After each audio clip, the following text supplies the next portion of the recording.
Predator is a franchise the same way the Baldwin brothers are an award-winning acting family.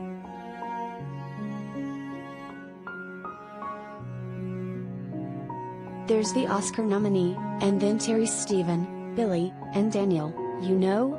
The original 1987 Predator is the breadwinner to this day, a stone-cold action classic with an endlessly quotable Arnold Schwarzenegger performance, a slow build reveal to an iconic creature design, and the most out-of-place and amazing sitcom-ass end credits in film history.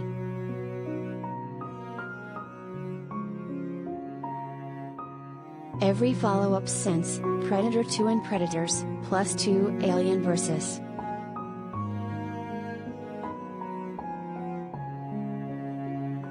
Predator movies, has failed to capture the thermal vision magic of a mudcake Arnold Schwarzenegger duking it out with an extraterrestrial big game hunter.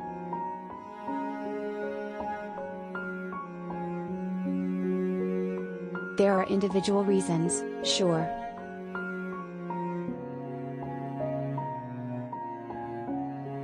Predator 2 is at times shockingly racist.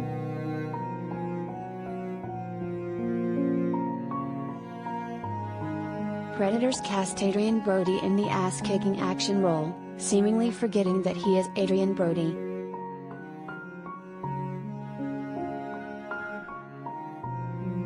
Alien vs. Predator is like 70 minutes long and pitted history's two most violent aliens against each other under a PG-13 umbrella.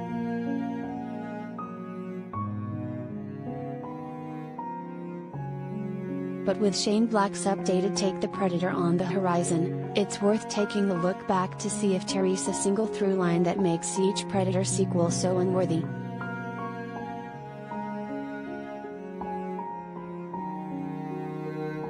Turns out, it's pretty simple. Collider video of the day the original Predator is the only entry that works to scare you.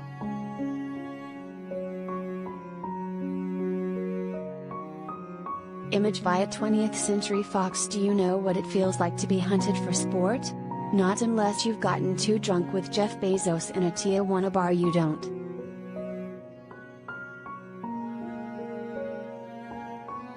It's a terrifying prospect that speaks to one of humanity's most base fears, that the top of the food chain is suddenly a few rungs from the top.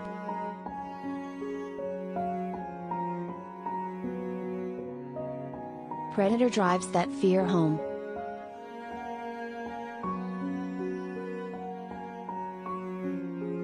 As Schwarzenegger's Alan Dutch Schaefer and his elite military rescue squad, including Carl Weathers, Jesse Ventura, and baby Shane Black himself, are stalked through the Central American jungle, we see it from a predator's eye view.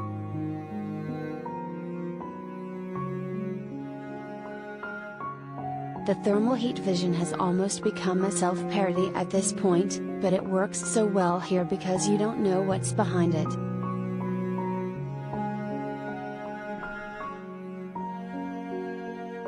Director John McTiernan doesn't show the Predator uncloaked until almost an hour into the movie, and it's almost another hour still until the ugly motherfucker reveal of the Predator's face.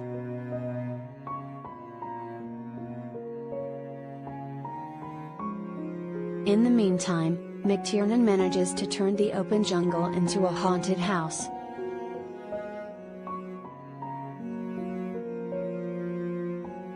Every leaf brushes a creak on the stairs, every broken branch a slamming door.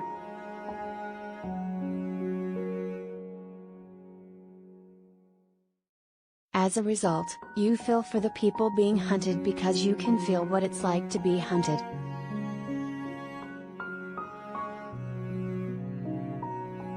The Predator was never meant to be a wisecracker like Freddy Krueger or a relentless boogeyman like Mike Myers. It's a hunter, and what makes the Predator scary is that you don't see it coming.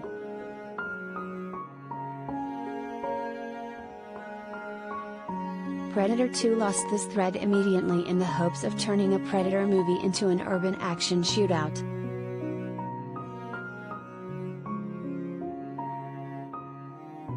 Swapping the literal jungle for a figurative one, original screenwriters Jim and John Thomas send the dreadlocked stalker to Los Angeles, where it systematically picks off both sides of a gang war.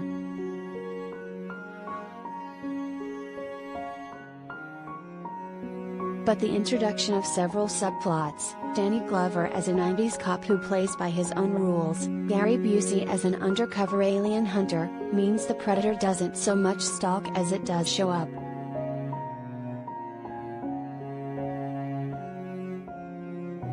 This isn't to say that the Predator's creature design isn't dope, it's one of the straight coolest looking monsters in history, and in both Predator and Predator 2 actor Kevin Peter Hall was able to imbue the massive suit's movements with an eerie amount of humanity.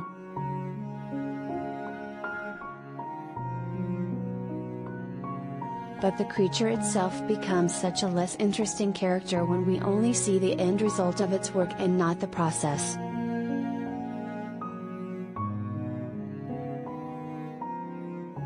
Image via 20th Century Fox, which is a fact that dooms the Alien vs.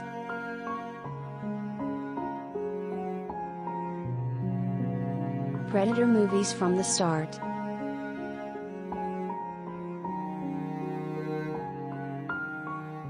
Maybe even more so than the Predator, the Alien franchise's xenomorph is a monster better seen less than felt.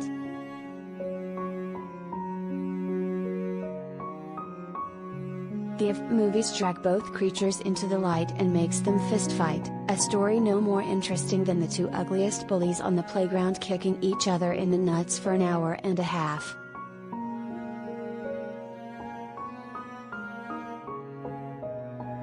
Alien vs. Predator, written and directed by Paul W.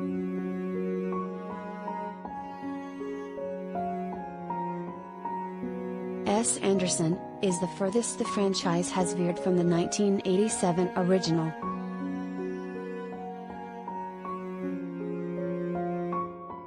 Any sense of suspense was replaced by the tamest of violence, with the most stock of characters stuck in the middle, like cardboard cutouts getting sprayed with neon green paint.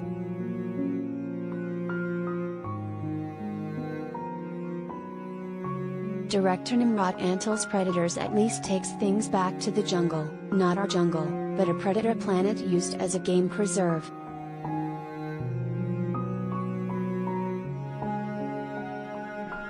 Despite the presence of the always watchable Walton Goggins, who gets to say some extremely unfortunate 2010 style lines about rape, and an absolutely batshit turn by Lawrence Fishburne, the problems with Predators is just more of the same.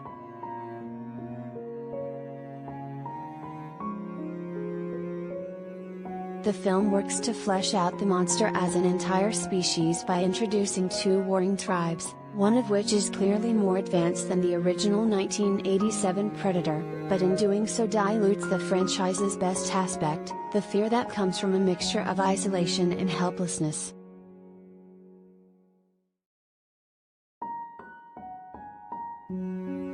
Predators melds together the problems of Predator 2 with the issues of If. We learn more about the monster in ways that makes the movie, and the franchise, less interesting to revisit on a human level.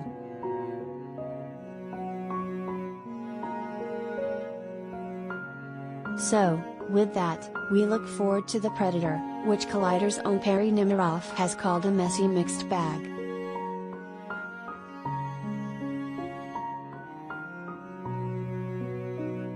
Black is known for subverting every trope possible, with early word already painting The Predator as more of an action comedy.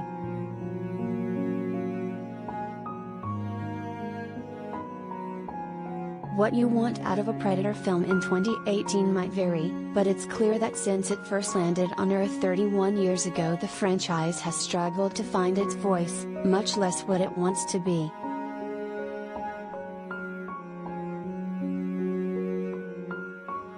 Predator ended with the question, "What the hell are you?" When it comes to the franchise as a whole, it's a question that still doesn't have an answer.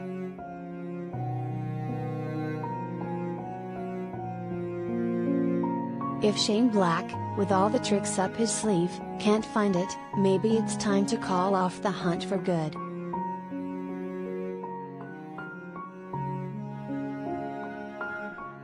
Image via 20th Century Fox. Image via 20th Century Fox. Image via 20th Century Fox.